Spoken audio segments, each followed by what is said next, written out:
Hey everyone, welcome back to the shop.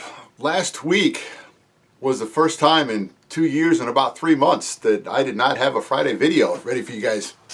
Had a problem with the computer, the display and the CPU, the desktop. We're having a hard time communicating, and there was issues where it just had to shut down because the display was old. It was probably about 6 or 7 years old, and the computer being new and being a gamer's computer, they did not like each other at all. So I had to order up another display. So that was why the video didn't come out on Friday, because the computer wasn't running. So anyway, here's a couple other little things that I did off camera. I got the nose all fixed and straightened out.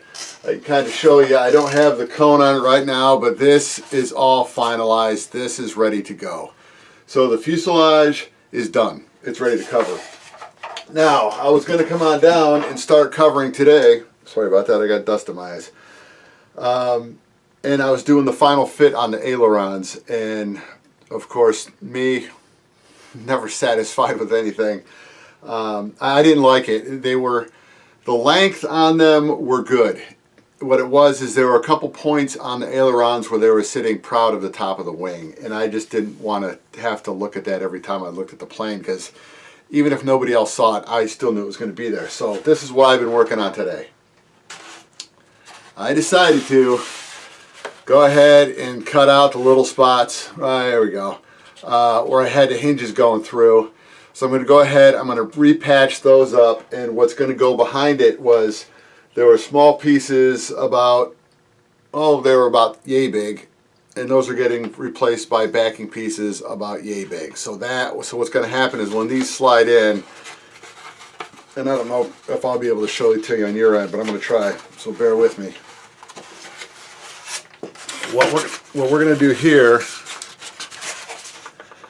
is this piece, you can see the size of the hole in it. This is going to entirely cover that hole on the inside, and then I can glue the new piece of balsa to the outside there, and it's going to remain just as strong, if not possibly stronger than it was before. So I'm going to go ahead and get those glued in, and then what I got to do with the ailerons is I've got to set these up. That's not an aileron. That's not an aileron. There's an aileron. Alright, what I have to do is I've got to come on in, and I'm going to have to get a measurement on where this is from the top of here. See, when I originally cut these out, these weren't finished being sanded, and the wing wasn't finished being sanded. And for me to get the wing the way I wanted it to, it actually dropped it down a little bit lower.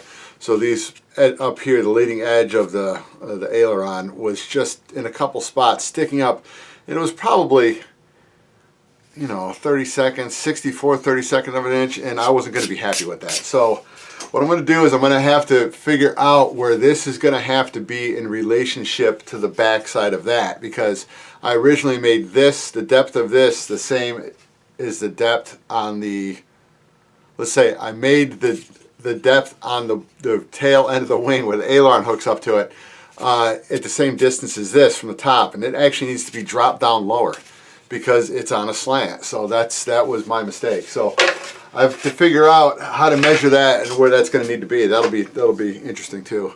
I know it's got to be lower than it was before. So I'm going to be doing all that off camera, and then we'll see what kind of video I can put together. I'm hoping, because I've got today off, and then I've got Thursday off. So today's the 5th, so the 5th and the 7th off this week. And I'm hoping I can get enough together for this Friday's video. So even if it's going to be short, you will get a video. So anyway, all right. Anyway, I just kind of wanted to show you where I was at, because like I said, the fuselage is done. It's just this wing. So hopefully in a couple hours, the wing itself will be ready for. I'll have to put a final coat of dope on that part of the wing. Just put some dope on it, just to seal the wood where I'm doing the repair on it. And then I'll have to do a little bit of backfill, some filler on it, and then sand it down. So we'll see how far I get today. If not, we'll see how far we get Thursday. All right, that was just a little bit more time than I wanted to spend doing that. Everything is fixed. Everything is fitting very well. It's all flush. I don't know if you're going to be able to see if I can arrange it so you can, anyway, there's no more step up or step down here at the aileron. So it took a little bit longer than I wanted to, but, you know, I'm happy. So it doesn't bother me a bit. All right, now, what I wanted to show you guys, and I forgot to show you earlier, when I said that when I dropped the wing and it hit the little shop vac, and I said that it sounded like something cracked, but I wasn't sure if it was just the extension wires inside slapping up against the side, and I couldn't find out what had cracked. I found out what cracked when I was taking the servos out the other day. It was this screw right here. When I was pushing in to remove it, to take the cover plate off, it just cracked this whole side, so it just blew this corner out. So as you can see, I had to come in and I had to do some repairs. So it took me only a few minutes to take the wood out, the spruce out, clean it up, glue it back in. It was just a matter of getting everything properly patched, so you're not going to see it. So yeah, so I found it. It's better to find it now before it's covered. So all right, that's a good enough day for me right now. So what I will do is I will be back down here tomorrow night, so we can get the final sand done, and then once the final sanding's down or done, Thursday, time to start covering. All right, well, after several months of building and trying to find the time to build, today's the day we start covering. And yeah, I'm going to bring you, I'll bring you in on the GoPro just to let you know, just to show you the little arsenal we have to work with to get the ball rolling. What I'm going to do is I'm going to start with the rudder, and it's very simple. Always start covering the easy parts first. That way, when it comes time to cover the more difficult parts, especially the fuselage, you got a really good handle on how the covering works. Because what we're going to do on this one, I'll show you the tools that I bring along to doing all of my covering, especially when it comes to doing silk span. Because silk span, although it's close to being as easy to put on as the weave, as the coverall, you just have to work with a little bit more. And I'll go over the overlaps and how to properly overlap silk span so that you will not see the seams. And that's the thing that's really nice about silk span, because there's going to be a couple spots on the plane where if I was doing it with coverall, it's really hard to hide the seams. The only way that you can really do that is to go over the top of it with a filler, try to blend the filler in after you've of course put the covering on. So this stuff is a lot easier in that aspect, and I'll show you how to do it, and it works out great. Okay, so when it comes to covering with silk span, a couple little things you're gonna need. Good pair of scissors. I've got my Fiskars that I've had for probably, I don't know, darn near almost 20 years now, and I keep them very sharp. I resharpen them each time I've got a big project going on. So these things are almost razor sharp. As a matter of fact, you can see how I bumped myself on my finger. So they are very sharp. I've got those, and I've got some really little teeny ones, little nippers. These were originally set up for Lexan bodies. I use these when I do my slot cars. Yeah, I've been known to race slot cars too. And these have already been redressed again, so they've been resharpened, so these will work out real good.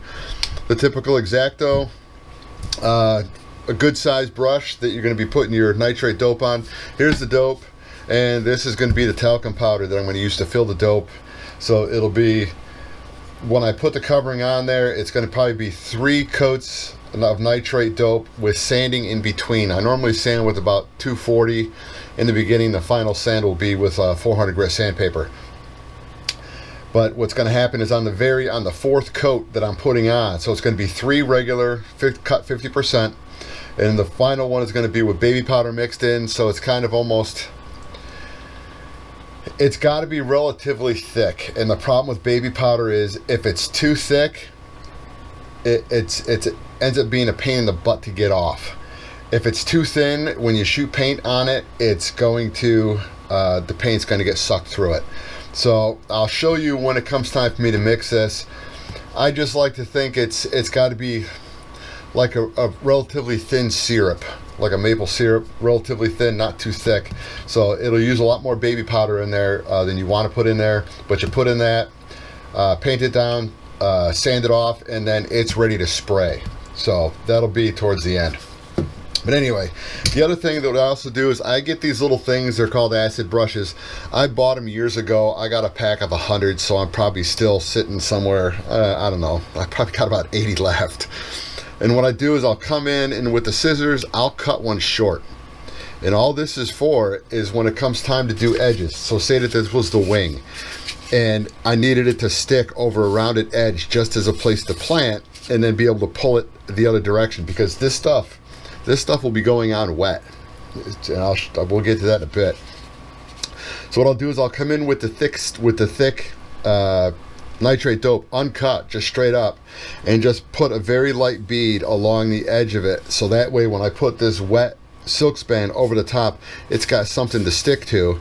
And then when I go over it again on the top of it, it gave the 50%, the stuff that's cut 50%, it gives it something that's already adhered to the wood, and it gives it something really good to stick to. This first part with these little things, these little pieces, I don't have to do that. I'll be able to work with just the cut. It's just because they're small little pieces. So jumping over to the silk span.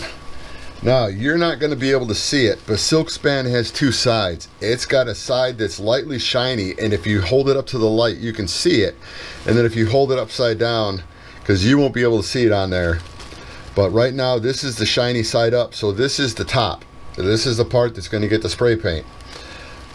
Unfortunately, on my Bristol Scout, if you want to look at the pictures that I painted, that I did when I did my Bristol Scout several years ago, I used Brodeck, and Brodeck was really hard to see the shine on the side of it. This is silk span. I mean, this stuff is vintage. This is good stuff. But the Brodeck, you couldn't really tell. You had to kind of feel it, and it was really hard to feel the side that was kind of slick. There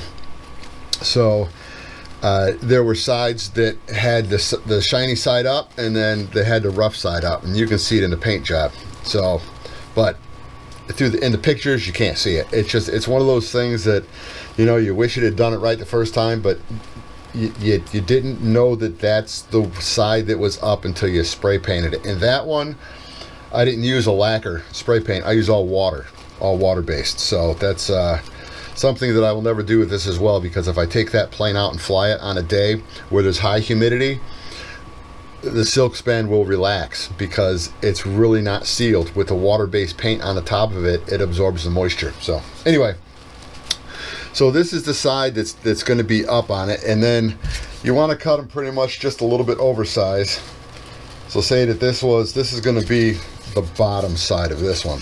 So you just want to make sure you're about 1 to 2 inches over. So what I will do is I'll come in with just regular water, and I normally have it a little bit on the warm side, not hot, but on the warm side. And then I'll hold this up, spray it down both sides, and then I'll just come on over, and on my bench top, I'll just let it stick to itself with water. And then a lot of times I'll take a little lightweight just to put on it and let it sit there so that it gets done dripping, and it'll drip out on the floor. When it's done dripping, I know that it's a good time to go ahead, put it up on here, and then I'll press it down flat with my hand, and I'll come in with some nitrate dope, start putting it across the top. Now, nitrate dope, even though it is hygroscopic, it'll absorb water. When you first put this stuff on top, when you're covering it and you put it on top, it looks white and milky, and it does not look pleasant. You look at it and you just say to yourself, what did I do wrong? You didn't do anything wrong. That's just what happens. When it dries, almost all that haze, that milkiness goes away, so you don't have anything to worry about. So, and you'll see that in this video as we're recording through this first part. So I think that's just about it, what we needed to cover on this part. So let's go ahead and let's get to work.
All right, now you probably won't be able to see it, but we are wet.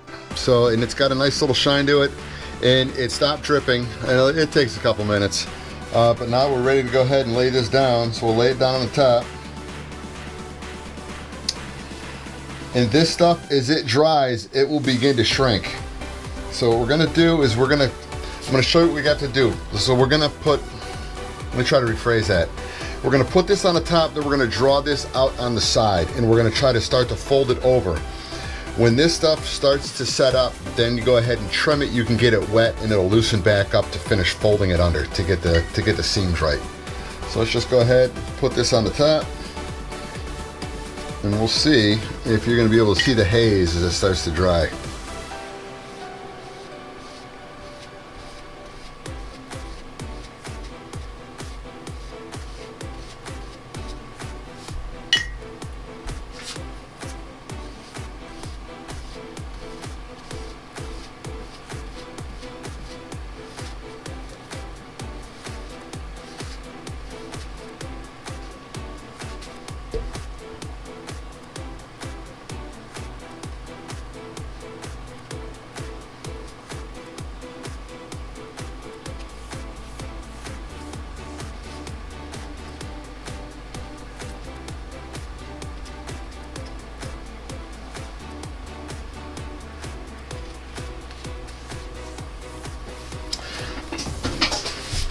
This is what happens. There's a lot of time that you spend just waiting because it's wet and it takes a little bit of time. So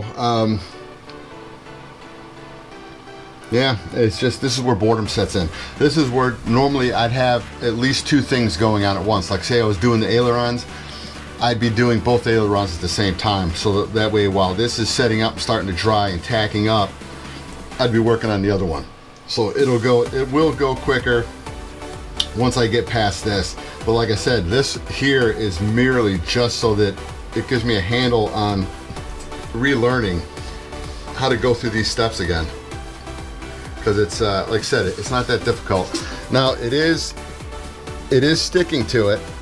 As you can see, it's stuck to it now. It just looks, because it's so wet still, it looks like it just looks like it's not dry yet. But if you felt the top of it, it doesn't feel as wet as this fabric does down here. So I'm gonna go ahead and start trimming around the outside.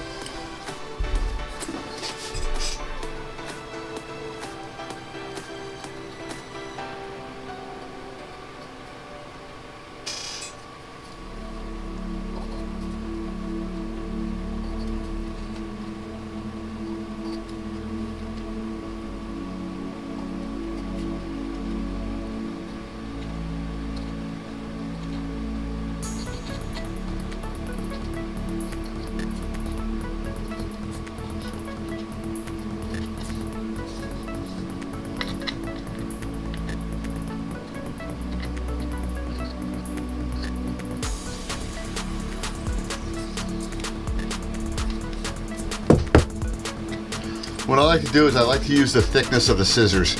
I don't know how thick it is. It's not quite 1/8 inch. It's probably about maybe, I don't know, I can measure it. It's probably about 100 thousandths.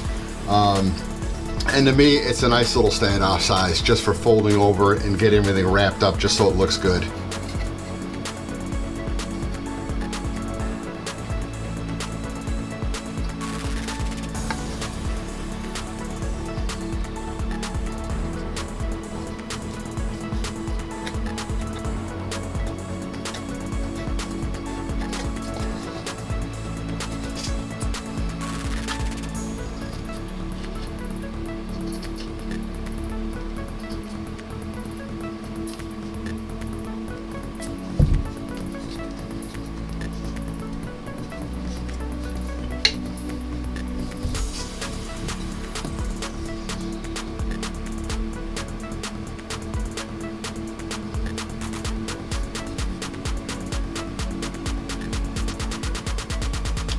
What I'm doing is I'm just coming around and just cutting some little slits around the edge.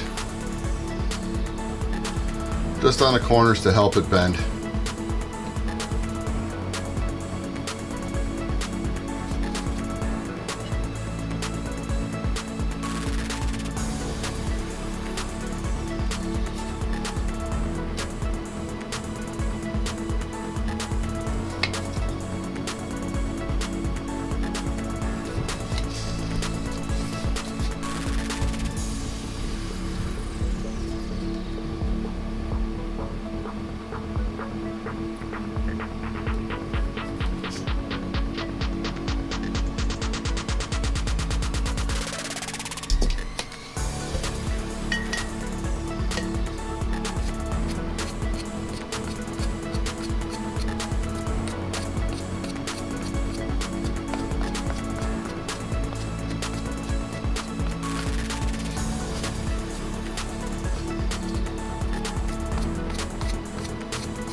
And you will be getting that stuff all over your hands when you start working with the bigger pieces, because you're going to be using your thumbs and fingers a lot more just to get everything properly swiped down. So if I wanted to come across the top of this, I could just pull it down with my fingertip.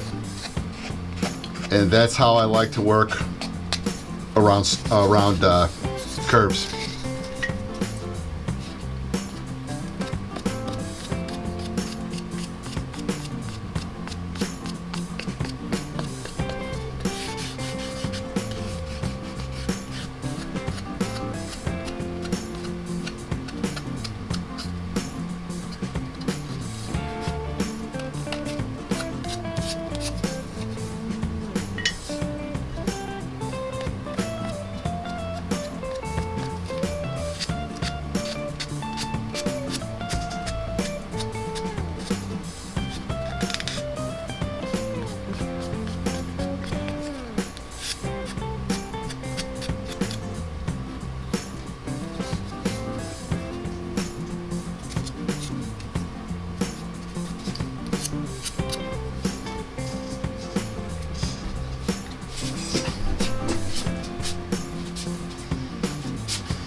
Sometimes we luck out, nice little piece of carbon fiber tubing fits really nice in that little slot that I've got cut out for the elevator control.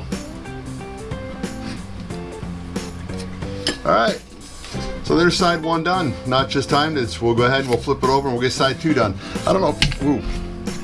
This is kind of what, I don't know how well you're going to be able to see it. This is kind of what it looks like with nothing on it.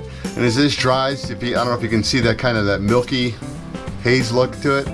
That's what it looks like, and as this dries all the way, that'll go away. Then it'll kind of go back just to look like wood. But if you felt it with your hands right now, which you can't because you got no feel-o-vision, you know that it's still damp. You can still feel it. So, all right, so let me go ahead and get this thing flipped over, and we'll get the other side taken care of, and I'll bring you back in, just show you what it looks like, and then I'll progress on. All right, so let me show you how easy this stuff is. So what you're going to do, you just go ahead and get it wet, and I got to see if I can keep this thing in frame. You just get it wet, and then you take your thumb or any finger you want to use and just kind of push it down to bend it over the edge. And the way that nitrate dope works, it'll make it stick real quick. So right now that is stuck down. Then I'll come across the top,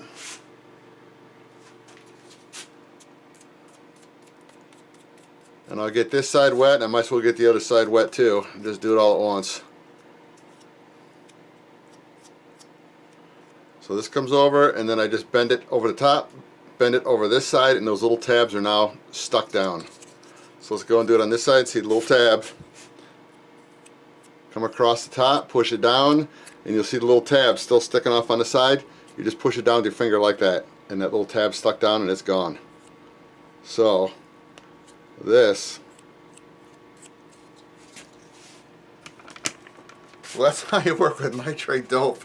And once you get rolling, the stuff goes quick, and it's because you're working it in through this fabric real quick with your finger, and now it's not sticky.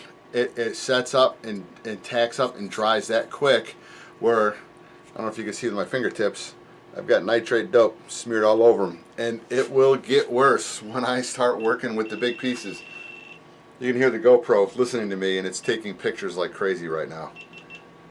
GoPro, stop recording. Listened. Alright, so anyway, that's enough for this day. I've got that taken care of. I've got the ailerons already done, so they're ready to rock. I got the only thing I haven't done today is the elevator, and I might just call it a day and get this done during the week.